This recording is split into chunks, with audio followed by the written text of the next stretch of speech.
Aujourd'hui, nous perçons les secrets des manuscrits de la mer Morte. Ils sont conservés dans un lieu mystique après être restés cachés dans une grotte pendant 19 siècles.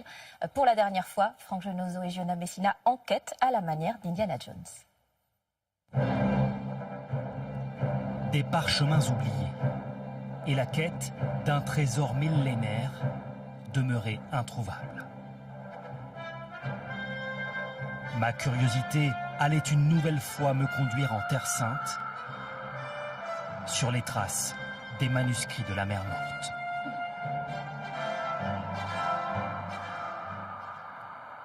À Jérusalem, on dit parfois que c'est l'endroit le plus sûr de la ville. Ce dôme futuriste a, dit-on, été conçu pour résister aux tremblements de terre et aux bombardements. On l'appelle le sanctuaire du livre, l'écrin qui accueille les manuscrits de la mer Morte. Quand vous entrez dans ce merveilleux bâtiment, vous entrez en quelque sorte dans le Saint des Saints. Le sanctuaire est un temple qui préserve le trésor le plus précieux des Juifs en Israël. Rédigés 200 ans avant la naissance du Christ, ces manuscrits, en hébreu, en grec ou en araméen, la langue de Jésus, ont bouleversé notre connaissance des premiers textes bibliques. Ici, c'est un passage très célèbre qui parle de paix universelle. Un inestimable patrimoine, Voici des fragments de l'original. préservé dans ces vitrines où la température et l'humidité sont rigoureusement régulées. Un conservateur m'a dit « Tu veux les protéger de la meilleure façon ?» J'ai dit « Bien sûr ». Alors dans ce cas, ramène-les dans les grottes où ils ont été trouvés. Ces grottes mystérieuses se trouvent à 40 km de Jérusalem, sur les bords de la mer Morte, dans ces collines escarpées qui cernent le désert de Judée. Pourquoi les manuscrits ont-ils été entreposés dans un endroit si difficile d'accès?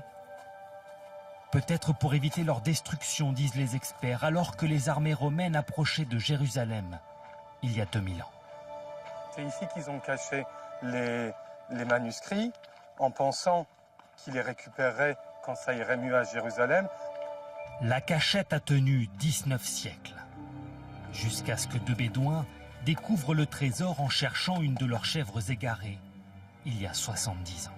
Dans des grottes à l'ombre, dans des jarres, tout ce côté hermétique a fait que ces manuscrits ont pu se garder.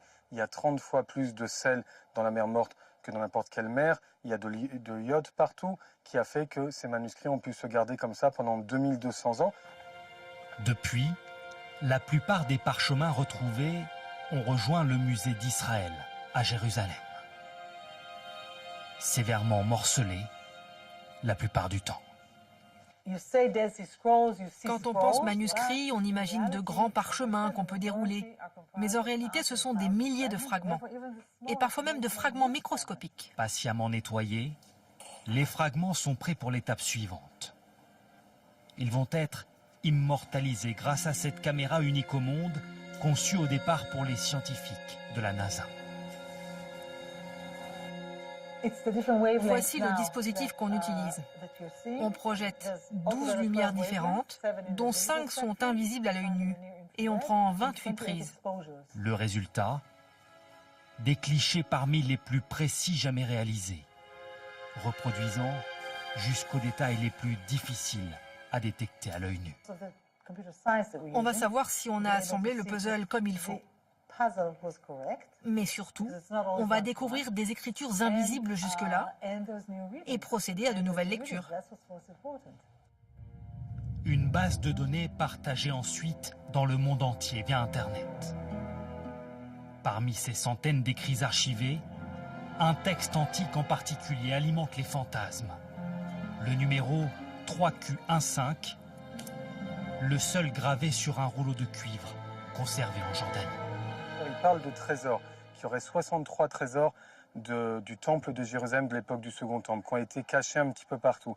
Des kilos et des kilos d'or, d'argent, de cuivre, des choses qui avaient de la valeur à l'époque et aujourd'hui.